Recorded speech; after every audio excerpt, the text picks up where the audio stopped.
बिस्मिल्लाहिर्रहमानिर्रहीम। आज हम एक न्यू स्टोरी और न्यू एपिसोड के साथ हाजिर हैं। चलते हैं न्यू एपिसोड और न्यू स्टोरी आपको बताते हैं कि कौन सी है। जादू की हुंडिया अलिफ लैला की ये नायाब कहानी है। बहुत ही खूबसूरत और इंटरेस्टिंग कहानी है। जुड़े रहिए दोस्तों उर्दू कवर 2.0 के साथ। अगर आप इस चैनल पर नए हैं तो इस चैनल को कर लीजिए सब्सक्राइब और बेल आइकन भी दबा लीजिए ताकि नए आने वाले वीडियो का नोटिफिकेशन आप दोस्तों को मिल सके। अली बाबा की कहानी में जादुई बर्तन एक अहम किरदार अदा करता है।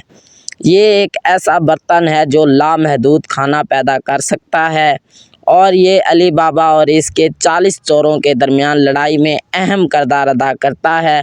कहानी में अली बाबा एक गरीब लकड़हारा है जो इत्तफाकी तौर पर चोरों के छुपने के मकाम पर आता है। वो खुलजा सिमसिम का जादुई लफ्ज़ सुनाता है और चोरों के ख़जाने तक रसाई हासिल करने के काबिल होता है। अली बाबा ख़जाने से सोना लेता है और एक अमीर आदमी बन जाता है।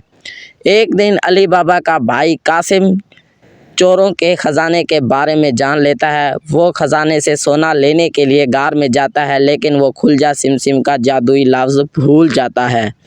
गार में फंस जाता है। चोर कासिम को पकड़ लेते हैं और इसे मार डालते हैं। अली बाबा अपने भाई की लाश लेने के लिए गार में जाता है। वो चोरों को कासिम की लाश को टुकड़ों में काटे हुए देखता है।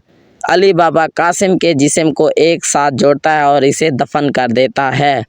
अली बाबा चोरों से बदला लेने का फ़ैसला करता है। वो चोरों के लीडर को अपने घर में मदऊ करता है। चोरों का लीडर अली बाबा के घर आता है और अली बाबा की खादमा मरजाना के हाथों में मारा जाता है।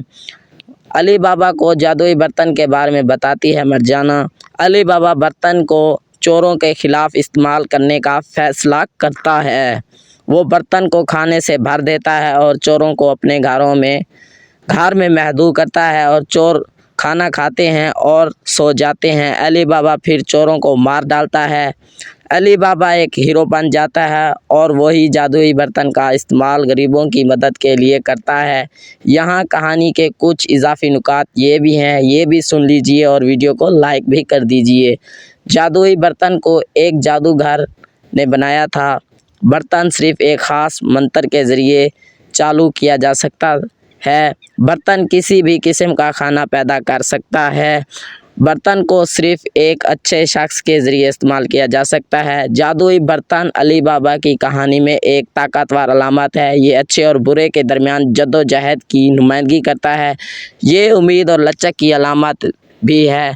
ये आज की हमारी फुल कहानी थी। अगर हमारी कहानी आपको अच्छी लगी है तो लाइक कर दीजिए, शेयर कर दीजिए, कमेंट्स कर दीजिए और हमारी वीडियो आप दोस्तों को बहुत अच्छी लग रही हैं तो ज़रूर आगे ग्रुप्स में भी शेयर कीजिए। अल्लाह ताला हम सबको दुनिया और आखिरत की तमाम खुशियाँ नसीब फरमाए। अल्लाह ताला हम सबको अपनी फैमिली के साथ शाद और बाद रखे। Thanks for watching.